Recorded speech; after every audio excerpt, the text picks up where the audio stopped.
အငယ်စင်ကကိုဖတ်ပြီးတော့ဒီလေတခါတည်းနှုတ်ပတ်တော်တဲ့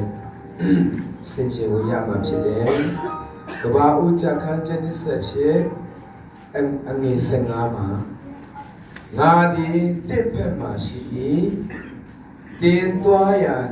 တင်သွားလေရ၌ငါစောင့်မမည်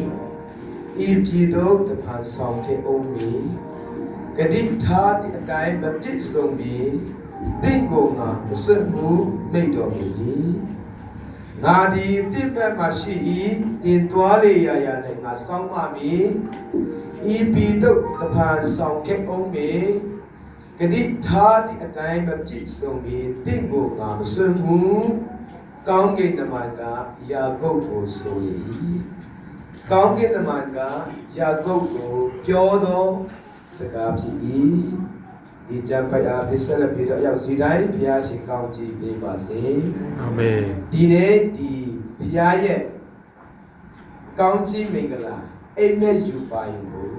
ဒီနေ့အားလုံးအတွက်ကျွန်တော်ခွန်အားပေးခြင်းပါတယ်